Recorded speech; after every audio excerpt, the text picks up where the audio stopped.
بسم الله الرحمن الرحيم. Surah 32, As-Sajdah, Prostration. In the name of Allah, the most merciful, the most compassionate. Alif Lam Mim.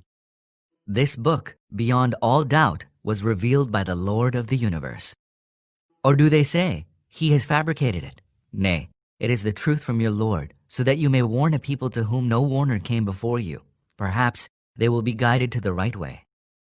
It is Allah who created the heavens and the earth, and all that is between the two in 6 days, and then He established Himself on the throne. You have no guardian or intercessor other than He. Will you then not take heed? He governs from the heaven to the earth, and then the record of His governance goes up to Him in a day whose measure is 1,000 years in your reckoning. He knows all that is beyond as well as all that is within a creature's sense perception. He's the most mighty, the most compassionate. He who excelled in the creation of all that He created, He originated the creation of man from clay, then made his progeny from the extract of a mean fluid. Then He duly proportioned him and breathed into him of His spirit and bestowed upon you ears and eyes and hearts, and yet little thanks do you give. They say, shall we be created afresh after we have become lost in the earth? Nay, the fact is that they deny that they will meet their Lord. Tell them, the angel of death, who has been charged with your souls, shall gather you, and then you shall be brought back to your Lord.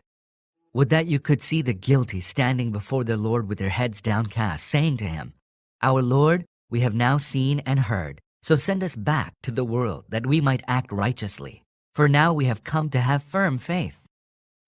They will be told, if we had so willed, we could have bestowed guidance on every person. But the word from me that I will fill hell with men and jinn altogether has been fulfilled. So taste the chastisement on account of you forgetting the encounter of this day. We too have forgotten you. Taste the eternal chastisement as a requital for your misdeeds. None believes in our signs except those who, when they are given good counsel through our verses, fall down prostrate and celebrate the praise of their Lord and do not wax proud. Their sides forsake their beds, and they call upon their Lord in fear and hope, and expend in charity out of the sustenance we have granted them. No one knows what the delights of the eyes are kept hidden for them as a reward for their deeds. Would a true believer be like him who was an evildoer? Surely they are not equal.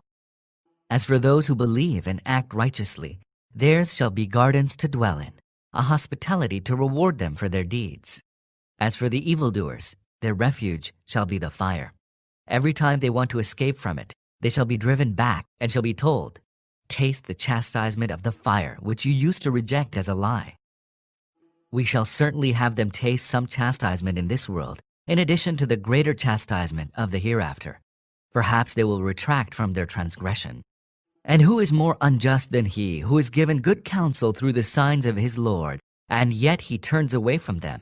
Surely we will exact full retribution from such criminals. Verily, we bestowed the book upon Moses, so entertain no doubt if the Prophet Muhammad received the same. We had made that book a guidance for the children of Israel. And when they remained steadfast and firmly believed in our signs, we created among them leaders who guided people by our command. Surely, your Lord will judge among them on the day of resurrection concerning the matters about which the children of Israel used to differ. Did these historical events not make them realize that we destroyed many nations before them amidst whose dwellings they now move about? Surely, there are many signs in this. Are they unable to hear? Have they not seen that we drive water to the parched land, thereby bringing forth crops which they and their cattle eat? Are they unable to see? They say, if you are truthful, tell us, when will the judgment come?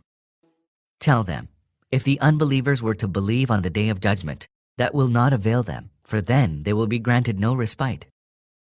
So leave them to themselves and turn away from them and wait. They too are waiting.